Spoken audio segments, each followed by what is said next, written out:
నిన్ను వీడని నీడని నేనే అన్నట్లు జగన్ వెంట పడుతూనే ఉన్నారు ట్రిపుల్ R. గతంలో వైసీపీ ఎంపీగా గెలిచి ఆ పార్టీకి చుక్కలు చూపించిన ఆ రెబల్ లీడర్ అప్పట్లోనే జగన్ అక్రమాస్తుల కేసులను టార్గెట్ చేశారు.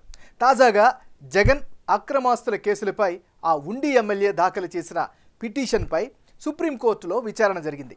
జగన్ కేసుల్లో జరుగుతున్న జాప్యానికి సంబంధించి జస్టిస్ సంజీవ్ ఖన్నా నేతృత్వంలోని ధర్మాసనం విచారణ చేపట్టి సిబిఐపై అసహనం వ్యక్తం చేసింది. డిశ్చార్జ్ పిటిషన్లకు ట్రయల్కు సంబంధం లేదని, కేసుల విచారణ వేగవంతం చేయాల్సిన ఆదేశాలు ఇచ్చి జగన్కు పెద్ద షాక్ ఇచ్చింది. తండ్రి ముఖ్యమంత్రిగా ఉన్నప్పుడు అధికారాన్ని అడ్డం పెట్టుకుని అప్పటి కడప ఎంపీ జగన్ అక్రమాస్తులు కూడబెట్టారన్న ఆరోపణలున్నాయి. అతని అక్రమ దందాపై 2009 నాటి యూపీఏ ప్రభుత్వం వైఎస్ మరణానంతరం సిబిఐ, ఈడీ విచారణకు ఆదేశించడంతో కళ్లు తిరిగే వాస్తవాలు వెలుగు చూశాయి. షెల్ కంపెనీలు, మనీ లాండరింగ్ వంటి పదాలు అప్పటినుంచే పాపులర్ అయి ఎవరూ కలలో ఊహించలేని ₹1,00,000 కోట్ల అనే ఫిగర్ అందరికీ షాక్ ఇచ్చింది. ఆ క్రమంలో జగన్ పై సిబిఐ 11 కేసులు, ఈడీ 9 కేసులు పెట్టి ఛార్జీ షీట్లు నమోదు చేశారు. అప్పట్లో జగన్ A1 నిందితుడైతే ఆయన వ్యక్తిగత ఆడిటర్ A2గా ఉన్నారు. 2011లో ప్రారంభమైన అక్రమాస్తుల కేసు విచారణకు సంబంధించి జగన్ 2012 మే 27వ తేదీన అరెస్టయ్యారు. దాదాపు 16 నెలలు చెంచల్గూడ జైల్లో జీవితం గడిపారు. దాదాపు 10 ఏళ్లుగా ఆయన బెయిలు పైన ఉన్నారు. అయితే ఆయనపై కేసుల విచారణ మాత్రం ఒక్క అడుగు ముందుకు పడలేదు. జగన్ అక్రమాస్తుల కేసుల్లో ఇప్పటిదాకా 39 క్వాష్ పిటిషన్లు, 95 డిశ్చార్జ్ పిటిషన్లు దాఖలయ్యాయి.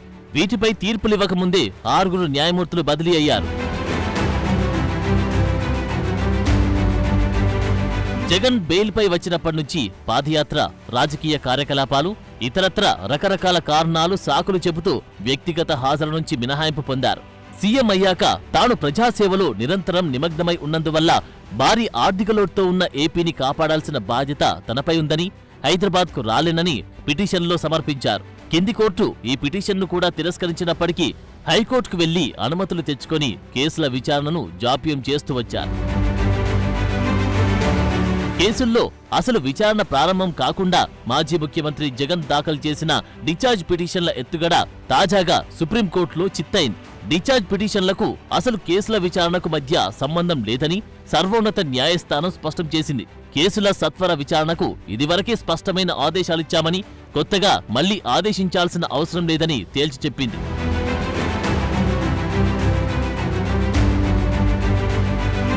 విచారణలో ఎందుకు జాప్యం జరుగుతుందో తమకు తెలియడం లేదని సుప్రీంకోర్టు పేర్కొంది.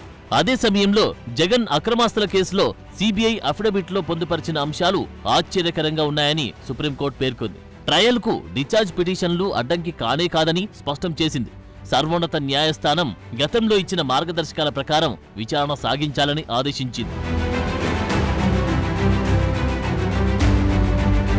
జగన్ అక్రమాస్తుల కేసు విచారణను వేగవంతం చేయాలని, కేసుల ట్రయల్ను తెలంగాణ నుంచి మరో రాష్ట్రానికి బదిలీ చేయాలని, జగన్ బెయిల్ రద్దు చేయాలని కోరుతూ టీడీపీ ఎమ్మెల్యే రఘురామకృష్ణంరాజు తాను వైసీపీ ఎంపీగా ఉన్నప్పుడే 2 వేర్వేరు పిటిషన్లు దాఖలు చేశారు. వాటిపై ఈ ఏడాది మే 2న సిబిఐ అఫిడవిట్ వేసింది. కేసుల్లో నిందితులుగా ఉన్నవారు ఒకరి తర్వాత మరొకరు డిశ్చార్జ్ పిటిషన్లు వేస్తున్నారని, ట్రయల్ సాగకుండా అడ్డంకులు సృష్టిస్తున్నారని, ఆ కేసుల్లో ఉన్న నిందితులంతా శక్తిమంతులేనని సిబిఐ అందులో పేర్కొంది.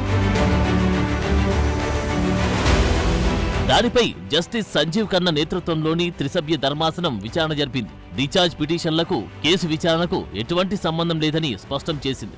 సుప్రీంకోర్టు మార్గదర్శకాల ప్రకారం విచారణ చేపట్టాలని సిబిఐని ఆదేశించింది. తదుపరి విచారణను నవంబర్ 11కు వాయిదా వేసింది.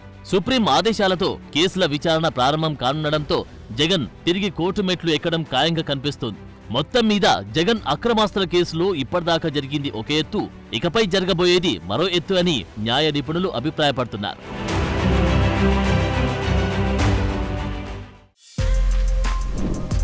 For more videos like this, subscribe Big TV channel.